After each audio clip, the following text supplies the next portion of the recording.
সেদিন Facebook scroll করতে করতে একটা সুন্দর লেখা চোখে পড়লো, ভাবলাম আপনাদের সাথে শেয়ার করি। টং দোকানে দাঁড়িয়ে চা খাচ্ছিলাম, বিল দিয়ে ঘুরেই দেখি পাশে ইলেকট্রিসিটি পোলটার গায়ে কি একটা লিফলেটে লাগানো। উৎসাহ নিয়ে এগিয়ে গেলাম। সাদা কাগজে লাল কালি দিয়ে বড় বড় করে লেখা, আমি 1000 টাকার একটা নোট এখানে হারিয়ে ফেলেছি, যদি কেউ খুঁজে পান দয়া করে আমার কাছে পৌঁছে দিন।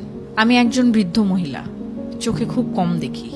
তারপর নিচে একটি ঠিকানা দেয়া, ঠিকানাটা কাছেই, হাঁটা পথে মিনিট 5 হবে। কৌতূহল দমন করতে না পেরে আমি খুঁজতে খুঁজতে গেলাম সেখানে। একটি জরাজীর্ণ টিনের ঘর, উঠানে এক অশীতিপর বৃদ্ধা বসে আছেন। আমার পায়ের শব্দ পেয়ে তিনি মুখ তুলে তাকালেন, বললেন কে? আমার সম্বিত ফিরল। গলির মাথায় আমি আপনার 1000 টাকা খুঁজে পেয়েছি। আমার কথা শুনে তিনি হাউমাউ করে কাঁদতে লাগলেন।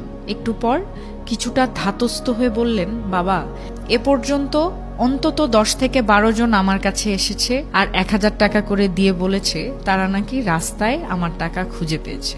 আমার কোনো টাকা হারায়নি, ওই লেখাগুলো আমার না। আমি খুব একটা পড়ালেখাও জানি না। আমি নিচু হয়ে ওনার হাত ধরে বললাম, যাই হোক, সন্তান মনে করে আপনি টাকাটা রেখে দিন।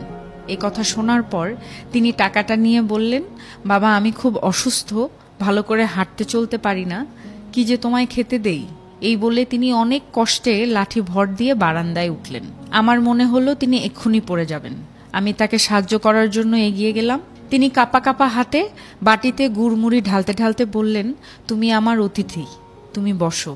আমার পেটে একটুও ক্ষুধা ছিল না, তবুও কিছুটা বৃদ্ধার আন্তরিকতায় মুগ্ধ হয়ে বাকিটা তার সাথে আরো খানিকক্ষণ গল্প করার লোভে ধীরে ধীরে গুড়মুড়ি খেতে লাগলাম। কথায় কথায় জানলাম এই পৃথিবীতে আপনজন বলতে উনার কেউ নেই।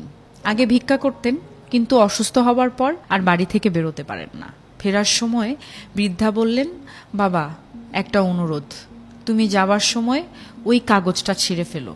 আমি উনার বাড়ি থেকে বের হওয়ার সময় মনে মনে ভাবছিলাম, সবাইকে উনি বলার পরেও কেউ কেন কাগজটি ছেড়েনি। আর ভাবছিলাম ওই মানুষটির কথা যিনি ওই নোটটি লিখেছেন।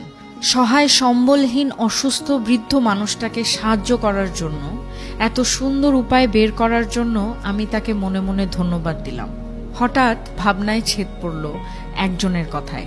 এই যে শুনছেন, 40 ঊর্ধ্ব এক ভদ্র মহিলা আমার দিকে এগিয়ে এসে বললেন, এই ঠিকানাটা কোথায় বলতে পারেন?